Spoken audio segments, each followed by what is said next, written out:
இன்னைக்கு அநேகர் நம்ம நினைச்சிருக்கோம் தெரியுமா, நான் இனி மனம் திரும்ப அவசியம் இல்லை, நான் யாரு, நீதிமான். அதான் ஆண்டவர் சொல்றாரு, இந்த மனம் திரும்ப அவசியம் இல்லாம அப்பா கூட இருந்து எல்லா ஆராதனையிலும் கலந்து கொண்டு எல்லாம் அப்படியே பரிசுத்தமா நடந்துட்டு எப்போ இயேசு இயேசுன்னு சொல்லிட்டு நல்லா ஊழியம் செஞ்சிட்டு ஒரு கற்பனையும் மீறாம இந்த மனம் திரும்ப உள்ள ஒண்ணு வச்சு, புரியுதா உங்களுக்கு?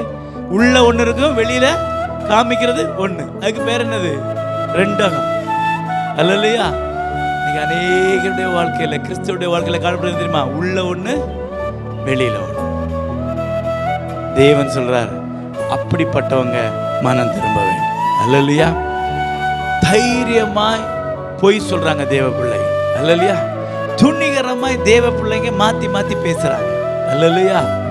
தேவன் அருவருக்கிற காரியம் அதெல்லாம். அல்லையா? நீ ஏன் கூட இருக்கிற, எனக்குள்ளதெல்லாம் யாருக்கு? உனக்கு. அந்த ஓப்பனா விழுந்து போனவங்களை பத்தி பிரச்சனை இல்லை, எல்லாருக்கும் தெரியும். நாம கூட அவங்களுக்காக என்ன செய்வோம்? ஜெபம் பண்ணுவோம், ஆண்டவர் திரும்ப உயிர்ப்பிப்பார். ஆனா அந்த உள்ளுக்குள்ள இருக்காங்க தெரியுமா, வெளியே தெரியாம மனம் திரும்ப அவசியம் இல்லாம இருக்காங்க தெரியுமா, 99. இதுதான் ரொம்ப டேஞ்சர். அல்லையா? அல்லையா? அதுதான் ஆண்டவர் திருப்பி சொன்னார் ஒரு இடத்துல. என்ன சொன்னாரு? நீதிமானே ரட்சிக்கப்படுவது அரிதானால். அல்லையா? நல்லா தெரிஞ்சுடுங்க, இன்னைக்கு மனம் திரும்ப அவசியம் உள்ளது நீங்களும் நானும் தான். அல்லையா?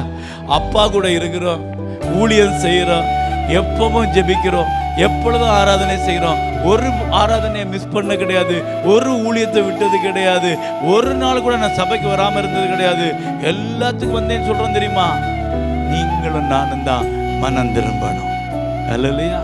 அநேக வேளையில நாம எதை மறந்து போயிடுறோம்?